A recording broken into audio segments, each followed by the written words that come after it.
So ayan guys, so for today's video ulit tayo ngayon. So ayan, so kasi nung sa isa kong video, binidyohan lang natin yung yung pera natin na 1,000. So ngayon ang video ulit natin ngayon ay ito ulit. Ayan, kasi may bago kaming summative test ngayon eh. So ayan. Ayan guys, so may bago kaming summative test. Ayan, pang summative test na to? Pang summative test 1 ulit. So pero na to, second quarter na to. So ayan. So ngayon pala guys ay may ipapakita ko sa inyo dito sa GMRC. So ayan. Ayan, sa subject na to ay GMRC GMRC yan. So ang sinasagot namin dito ay letra. So medyo binibilugan namin dito yung mga letra lang guys. Ayan, mga letra. So dito sa 1 to 5 guys ay naka-perfect ako. So ayan, naka-perfect ako kasi itong mga bilog na yan, number na yan, kasi akala kasi na malian. So tama pala. So ayan. So ngayon ay dito naman tayo sa tama o mali. So ayan, so may isa akong mali dito sa number 7. So ayan, tama o mali. So ayan, puro ako check Ayan puro ako check. Ayan. Pati dito guys ay nag-iisip na lang kami dito ng sagot. So ayan, nag-iisip kami dito ng sagot guys. Ayan. So ang sa likod na lang kami ng test paper nagsasagot. Papakita ko sa inyo. Ayan, so dito kami nagsasagot guys. Ayan. Word lang yung sinasagot namin eh. Ayan word lang yung sinasagot namin. Ayan. So dito lang ako dito, hindi ko alam kung tama tong 18 na to o minalian ba ako. Parang may kasama kasing check at saka mali bilog check at saka bilog. Baka yata yan, tama. Dito sa 16 to 24 lang nakuha ko. Ayan. So dito sa GMRC guys ay nakakuha ako dito ng 17 out of 20. So ayan, so tatlo lang yung mali natin. Tatlo lang. So ayan, 17 yung nakuha natin out to 20. So ayan, sinagot pa namin yan nung September 90. Ay hindi pala, mali. September 30, 2025, Tuesday. So ayan. So ito kasi guys, so dahil akala ko kasi ang score ko ay 18 hanggang 20. So yun pala, 17 lang pala ang score ko out to 20. So medyo mataas pa naman din, pasado. Tatlo yung mali natin dito. So kasi nung first quarter kasi namin na nagsummative test kami, hanggang 25 items yun. So ngayon pang second quarter na namin to, 20 items to. So ayan. So ngayon pala guys ay tapos na tayo dito sa GMRC. So dito naman tayo sa Araling Panlipunan. Ayan. So dito naman tayo sa Araling Panlipunan. Ayan. Yan guys. So ang sinasagot ulit namin dito mga letra ulit. So ganun ulit sa GMRC. Binibilugan ulit namin kasi dahil yan, binura ko na lang ng ayan, binura ko na lang ng ng parang ba yun? Ayan, so binura ko na lang to ng correction tape. So ayan, kaya kasi akala ko ay ay maglalagay tayo ng letra sa blank. Ayan. So ngayon ay binilugan na naman namin yung mga letra dito. So ayan, binilugan namin. Ano ba yan? Ayan, so may tatlo akong check dito. So medyo dito sa 1 at saka 2 mali tayo. So ayan, so dito sa number 3 tama, number 4 tama, number 5 tama. So i-try kaya natin i-review yung 1. So ayan, so babasahin natin yung sa number 1 guys So ang ibig sabihin dito, ang sabi daw dito, so alin sa mga sumusunod ang halimbawa ng yamang likas na matatagpuan sa Pilipinas? So ano daw yung yung yamang likas na matatagpuan sa Pilipinas? So ayan, yamang likas daw So kasi ang nasagot kasi natin dito langis. Yan, langis kasi yung nasagot natin dito. Dapat ang sagot kasi dito ay letter B. Yan, letter B, saging. Yan, kasi nakita ko dun sinabi ni teacher 1, B, boy, saging. So ayan. So dito naman tayo sa number 2, basahin natin to. Ang Pilipinas ay mayaman sa iba't ibang likas na yaman. Alin sa mga sumusunod ang pangunahing produkto ng Pilipinas na galing sa agrikultura? So ayan. So ang nasagot kasi natin dito sa number 2 ay ginto. So ang ibig kasi sabihin ng agrikultura, pananim yon. So ayan, dapat ang sagot dito ay letter B, mais. So ayan, mais dapat ang sagot dito. So sayang nga lang, magiging 17 ulit tayo dito. So medyo dito sa number 3 at 4 at 5 tama tayo dito. So ayan, so next naman tayo, dito naman tayo. So dito naman tayo sa 6 to 15. Ang sinasagot ulit namin dito, tama o mali. So ganun ulit sa GMRC. So ayan, tama o mali. So medyo kasi akala ko tama to, yung pala mali ako. So ayan, binawasan ko na lang. Tas dito ulit guys ay kaya dahil wala na naman kaming sagot dito sa 16 to 20, nag-isip kami ng sagot. So ayan, nag-isip kami. So sa likod ulit namin sinasagot, katulad dito sa JMRC. So dito ulit namin sinasagot yan, no. Ayan. Yan, sa 16 to 20. So ayan, so dalawa lang yung mali natin dito, sa tsaka tatlo yung tama natin dito. 3 lang tayo dito. So ayan, ang sinasagot namin kasi dito, yamang tao, yamang tubig, yamang mineral, yamang gubat. So ayan. So dito pala sa Araling Panlipunan ay nakakuha lang ako dito ng 15 out to 20. Hala, out of 20. So okay lang yan, mataas na rin yan. So ayan, mataas yung score ko sa summative test guys. Ayan, mataas yung score natin sa summative test. So dito sa Araling Panlipunan, 15 lang nakuha natin. Ang ibig sabihin ay 5 lang yung mali natin dito sa Araling Panlipunan. So ayan, akala ko tuloy mali, 5 lang pala yung mali natin. So 15 out to 20 yung nakuha natin guys. So 15, so pasado pa naman. 15, mataas pa. So ayan, so next naman tayo guys, next. So dito naman tayo guys sa Pilipino. So ayan, so okay lang naman makita yung score ko. Yan, Pilipino. Yan, Pilipino 4. So ayan, so ang sinasagot ulit namin dito sa 1 to 5 ay mga letra ulit. So medyo hindi na namin binibilugan yung mga letra. So naglalagay na kami ng blank. So ayan.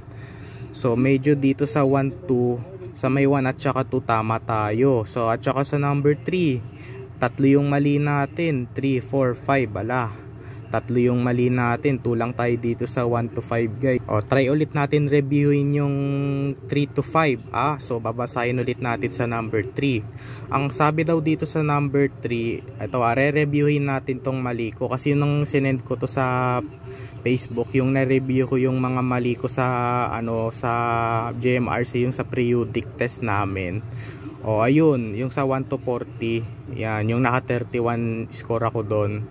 So ito babasahin natin sa number 23, reviewin natin yung mali natin Dito lang tayo, so dito na lang guys, review na lang mga mali dito. So babasahin natin sa number 3. So ang sabi daw dito sa number 3, kapag ang isang tauhan ay nagpakita ng kabaitan sa isang kwento, ano ang yung maaaring maging reaksyon? So ayan, kung ano daw yung maaari mong gawing ano ba yun, paano mo daw maaaring maging reaksyon? So ayan, so ang sagot kasi natin dito letter C, matuwa.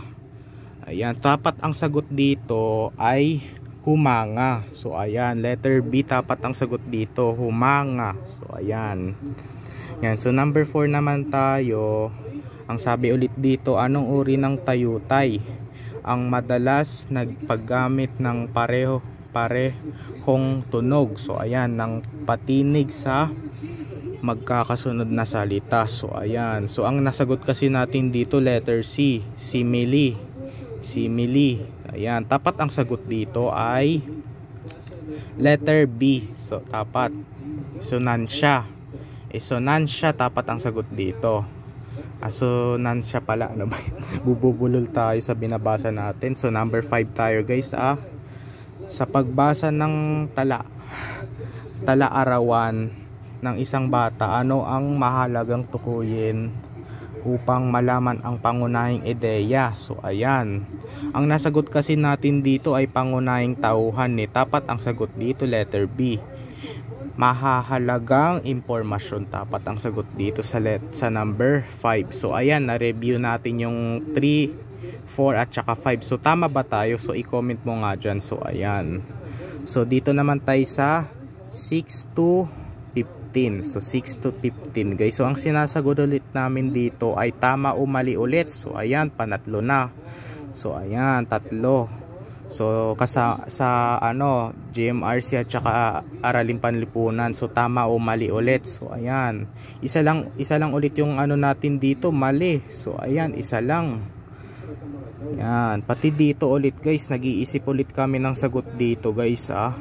So ayan, kaya dahil hindi namin kasi alam yung sagot kung ano yung isasagot namin dito, gumawa na lang si teacher ng papipilian namin. So ayan, so dito tayo sa likod.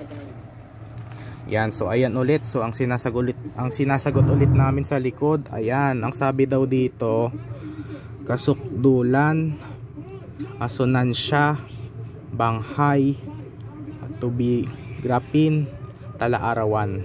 Yan.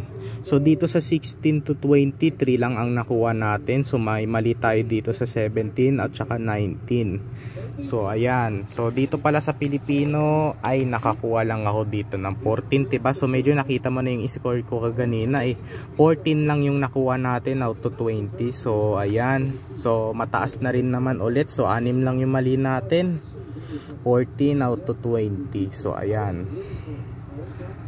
Next. Yung nga pala, ang date pa namin yan nasagot noon ay October 2, 2025 Thursday. So pati dito pa pala sa Araling, nasagot pa namin na yan ay September 30, 2025 Tuesday. So ayan, so next naman tayo na subject. So dito naman tayo sa English. So ayan, so dito naman tayo ngayon sa English guys. So ayan, yung pinagsamative test namin. So ayan, so ang sinasagot namin ulit dito mga letra ulit. So ayan, so dito sa ano talaga, isa lang yung tama natin dito. So may 4 tayong mali. Hi. So ano ba yan, no? 4 yung mali natin, 1 lang tayo dito sa 1 to 5. So ayan, na 5 items. Ayan, ano ba yan, no? So ayan, so gusto mo ulit, try ulit natin reviewin yung mali natin dito sa 2 at saka 3 at saka 4 at 5. Okay para matuto tayo magbasa ng English, basahin natin yung number 2 guys. So ang sabi daw dito, which point of view daw, it's used when the narrator is part of the story. Ayun daw, and use words like I or we. So ano daw, tapat ang sagot tapat dito sa number 2 ay its letter A, first person. So ayan, first person tapat ang sagot dito sa number 2. So next naman tayo, number 3. So ayan, so next number 3 ulit. So ayan, number 3. So basahin ulit natin. So ang sabi ulit dito sa number 3, what type daw, what type of plot is used when events are presented. Present, ano ba yan? Presented ba to? In the order they happened. So ayan, so tapat ang sagot dito ay, ang nasagot kasi natin dito letter D letter D, circular. So ayan, so tapat ang sagot dito letter A. So ayan, ito siya. So basahin nyo na lang ulit yun sa letter A. So next naman tayo, number 4. So ayan, so ang sabi daw dito sa number 4, what sounds device is used in the phrase busy, busing, bis. So ayan, so ang nasagot kasi natin dito sa number 4, letter A, onomatopoeia. So ayan, ang ibig sabihin kasi ng onomatopoeia, sounds kasi yon, sounds. So ayan, dapat kasi akala ko kasi onomatopoeia kasi tong yung sounds device. So tapat ang sagot tapat dito letter C, alliteration. Alliteration pala, alliteration, letter C.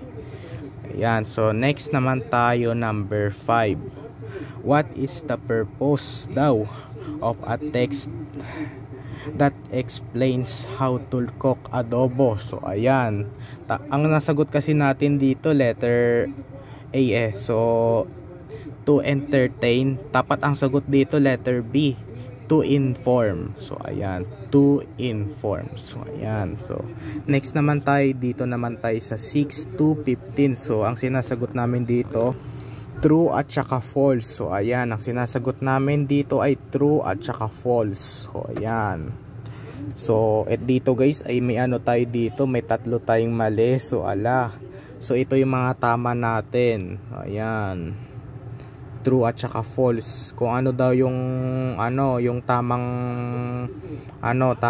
dito word, isusulat mo yung true, o pag false kung ano yung mali dito, false. So ayan, so dito naman tayo guys sa sa 16 to 20. So ang sinasagot namin dito letra. So pumipili kami dito sa taas. Ayan, sa may box na yan, dyan kami pumipili ng mga letra. So ayan, so dito guys ay 3 lang ang nakuha natin. So ayan, 3 lang, may dalawa tayong mali, 18 tsaka 19.